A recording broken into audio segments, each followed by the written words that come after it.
तो चलिए अब हमको समझना है इसमें से सीरीज सर्किट कौन सा है और पैरेलल सर्किट कौन सा है। तो देखिए हमको देखना होता है नोड। क्या होता है नोड? नोड को कैसे समझेंगे?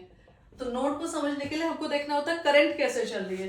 तो देखिए यहाँ पे करंट चली पॉजिटिव टर्मिनल से शुरू होगी, तो पॉजिटिव टर्मिनल से चली, क्या यहाँ पे कोई दूसरा रास्ता दिख रहा है? नहीं, करंट को ऐसे ही मुड़ना पड़ेगा। ठीक है, तो आप देखिए करंट मींस इलेक्ट्रॉन, ठीक है, नंबर ऑफ इलेक्ट्रॉन है तो करंट दिखा रहे हैं। अब क्या यहाँ पे इलेक्ट्रॉन को कोई दूसरा रास्ता दिख रहा है? नहीं, उसको ऐसे ही जाना पड़ेगा। अच्छा मानिए यहाँ पे 10 इलेक्ट्रॉन थे, तो 10 के 10 इलेक्ट्रॉन ऐसे गए, फिर 10 के 10 इलेक्ट्रॉन ऐसे गए क्योंकि दूसरा कोई रास्ता नहीं है, फिर 10 के 10 इलेक्ट्रॉन इधर मुड़ गए क्योंकि दूसरा कोई रास्ता नहीं है। इस रेजिस्टेंस वायर पे गए, 10 के 10 इलेक्ट्रॉन फिर इधर आ गए, ठीक है, फिर इस रेजिस्टेंस वायर पे गए, फिर 10 के 10 इलेक्ट्रॉन इधर आ गए, और यहाँ पे गए, कोई दूसरा रास्ता दिख रहा है? नहीं, इधर ही आना पड़ेगा। ठीक, यहाँ पे कोई दूसरा रास्ता दिख रहा है करंट को? नहीं, करंट को ऐसे ही मुड़ना पड़ेगा, मतलब इलेक्ट्रॉन्स को ऐसे ही आना पड़ेगा, और 10 के 10 इलेक्ट्रॉन यहाँ पे पहुंच गए।